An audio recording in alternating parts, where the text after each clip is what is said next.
Bonjour tout le monde, Nadège avec vous pour ce nouveau partage de femmes improvisé comme tous les partages de femmes. Je ne sais plus de quel numéro il s'agit d'ailleurs, peut-être du 7e. Ça faisait un petit moment que je n'avais pas pris le micro et pourtant, Dieu sait s'il s'en est passé des choses depuis ces dernières semaines, ces derniers mois. Et ce matin, je remercie Floriane, qui se reconnaîtra, je pense, qui m'a envoyé un message, qui m'a envoyé un SMS depuis l'île de la Réunion, un témoignage qui m'a touchée et qui m'a fait me dire « Ah oui, effectivement, il y a... » Voilà, ce que je propose en vidéo, en audio, les partages de femmes, les méditations, accompagne certaines personnes. Donc, ça m'a touchée d'observer, d'avoir à nouveau cette confirmation. Et là, je me suis dit, ça fait un moment que je n'ai pas partagé. Et donc sur la route ce matin, une fois de plus sur la route de mon espace de coworking, au niveau d'un étang que j'aime beaucoup là sur la route, je me suis arrêtée en me disant allez, ce matin je prends le temps de faire cet audio. Je viens de m'installer donc au bord de cet étang dans les bois face à un petit pont que je vous mettrai certainement en photo de présentation de ce partage de femmes. Ce petit pont qui symbolise un passage pour moi. Passage d'une rive à l'autre. Chose que l'on fait presque au quotidien. En tous les cas, je vais parler pour moi. J'ai l'impression de vivre ça presque au quotidien ces derniers temps. À savoir, passer d'une histoire, d'un état, d'une situation à une autre en permanence, d'évoluer, de grandir en traversant des ponts, des petits ponts, des plus grands ponts. Les tailles varient d'un jour à l'autre. L'état du pont aussi n'est pas toujours identique d'un jour à l'autre. Il y a des ponts des fois qui sont très stables, très solides, qui inspire à une traversée sereine et confiante. Puis il y a des petits ponts, c'est plutôt des petites passerelles, genre, vous savez, des petites passerelles entre deux grandes montagnes dans l'Himalaya, là, où ça tangue, où il manque une planche sur 2, voire 2 planches sur 3. Donc voilà, c'est un peu moins confortable. Et pour autant, le passage se fait.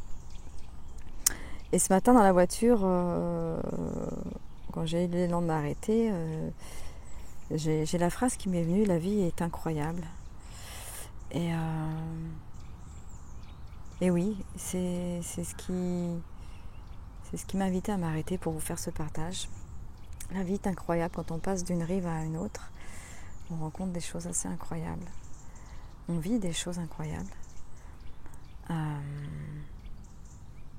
Personnellement, puisque ce que je vous partage, ce sont des choses que je vis, ou j'ai vécu, ou je suis en train de vivre. Je vous l'avais déjà évoqué, mais le début de l'année 2022 a été très mouvementé, très agité pour moi. Beaucoup de prise de conscience, beaucoup d'interrogations, de questionnements qui m'ont amené à prendre des décisions.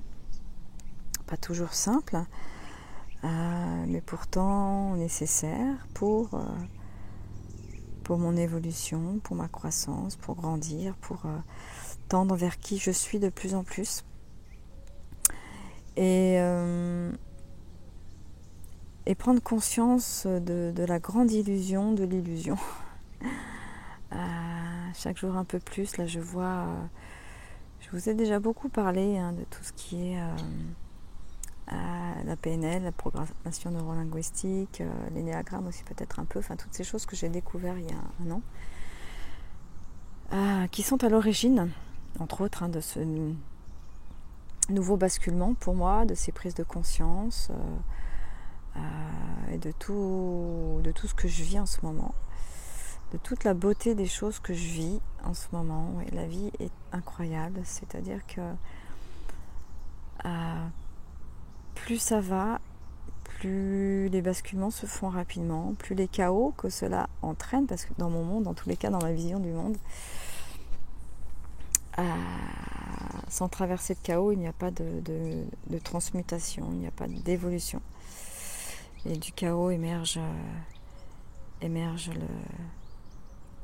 le calme quelque part. Et j'observe avec grand bonheur, je dois dire, que ces chaos sont toujours aussi intenses, voire peut-être plus, mais d'une durée beaucoup plus courte. Et que je les vis de plus en plus sereinement finalement, en sachant que quelque chose d'autre attend derrière, quoi. Et pourquoi je vous dis ça, je ne sais pas exactement. Voilà, je vous le partage. Ça résonnera pour certains, certaines. Voilà, c'est ce que je me dis. Ça, je vous l'ai déjà partagé. Je ne réfléchis pas trop à ce que je vous partage dans ces audios, dans ces vidéos. Je laisse faire. Je laisse venir les mots. Je m'autorise à. J'ose. Ouais, c'est ça un peu le mot aussi du moment pour moi, c'est oser. Et Dieu, c'est pas toujours évident, c'est pas toujours facile. J'observe encore, il n'y a pas si longtemps, ma difficulté à dire les choses, notamment dans l'intimité, à oser me dire, dire ce qui me traverse. Pourtant, j'ai l'opportunité actuellement de pouvoir m'exprimer facilement, librement, dans un environnement qui est très propice à ça, ce qui n'était pas forcément le cas au préalable. Et pourtant, je m'observe à avoir toujours du mal. Donc, l'autre n'est pas responsable de ma difficulté, ce n'est pas l'environnement, c'est bien de moi à moi que ça se passe. Et j'aspire vraiment, voilà, je vous le partage, j'aspire vraiment à délier encore plus ma parole. C'est relativement facile pour moi d'écrire, c'est relativement facile pour moi de m'exprimer au travers d'audio, donc de façon indirecte. Mais je constate que ça n'est pas toujours aussi simple en face à face. Et pourtant, il y a vraiment un élan de clarté, de précision qui est là, qui pousse. Le questionnement est là. Je tente de questionner de plus en plus, de me questionner évidemment, mais de questionner l'autre pour découvrir son monde, son univers, pour tenter de comprendre comment l'autre fonctionne, arrêter d'être auto-centré. Ouais, c'est ça. J'ai un élan en ce moment. J'ai beaucoup été auto-centrée et je le dis sans état d'âme, parce que pour moi ça fait partie de mon évolution, cet égoïsme sacré. Voilà, je le remercie et j'y tiens. J'y tiens et je pense qu'il serait bon parfois que les gens soient un peu plus égoïstes et s'occupent un peu plus d'eux avant de chercher à s'occuper des autres, de l'autre, de l'extérieur, de l'environnement, de toute cause extérieure, justement pour sortir de cette illusion-là. Y compris l'illusion du développement personnel, de la spiritualité, dans laquelle j'ai beaucoup baigné, dans laquelle j'ai baigné pendant longtemps. Et les événements, la vie tout simplement, l'expérience de vie me fait dire que ce n'est pas dans ces espaces-là que je vais me rencontrer véritablement, ce n'est pas dans ces espaces-là que je vais grandir véritablement, ce n'est pas dans ces espaces-là que je vais me connaître véritablement. Mais c'est en allant rencontrer l'autre, en allant rencontrer la vie, en vivant la vie, avec ses joies et ses méandres, avec ses expériences pas forcément très confortables. Par exemple, je sais qu'en ce moment, suite à ma décision de me séparer, donc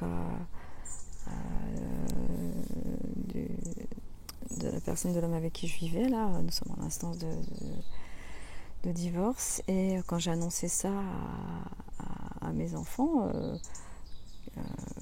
qui avaient bien sympathisé, enfin notamment ma fille aînée qui avait bien sympathisé avec cet homme, qui était effectivement adorable, et ben ça a provoqué chez elle des états d'âme, une colère profonde, un déni total de la mère que je suis, voilà. Et ce qui fait que depuis plusieurs semaines, elle ne veut plus m'adresser la parole et j'accueille ça. J'accueille ça dans son monde. Je suis venue bousculer sa structure. Je suis venue bousculer ses concepts, ses croyances, ses envies, voilà. Alors je n'ai pas eu l'occasion d'en parler puisque pour le moment, en tous les cas, elle n'est pas ouverte à la discussion, à l'échange. Et c'est ok, même si évidemment c'est pas forcément toujours très confortable pour moi. Ce serait plus simple si le lien était encore là, mais c'est la réalité du moment, elle est là, quoi. Voilà. Et pour autant, je sais que la décision que j'ai prise est la bonne. Je sais que ce que je vis est juste pour moi, c'est ma vérité. Et forcément, ça ne correspond pas toujours à la vérité de l'autre. Et voilà, c'est comment intégrer ça, l'accueillir, avancer avec tout ça, en tenant compte de ce que vit l'autre, mais sans pour autant forcément modifier, changer ce qu'on a envie de faire, de vivre, de dire, de penser. Voilà.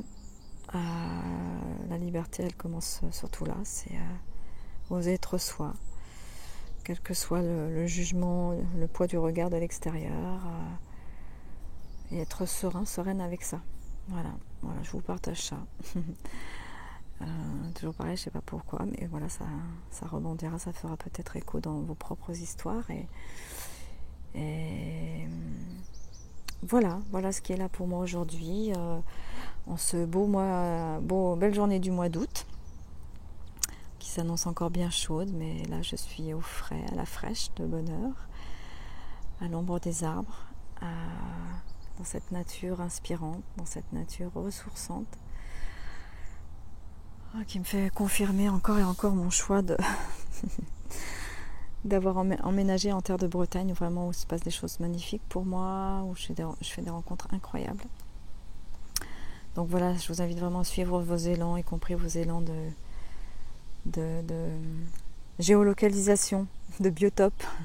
Trouvez votre biotope idéal, votre lieu de vie, osez quitter votre zone de confort géographique, osez suivre vos élans du cœur. Voilà. Osez vivre tout simplement, j'ai envie de dire. Voilà ce que je voulais vous partager ce matin. Je vais m'arrêter là. Je pense que l'essentiel est dit.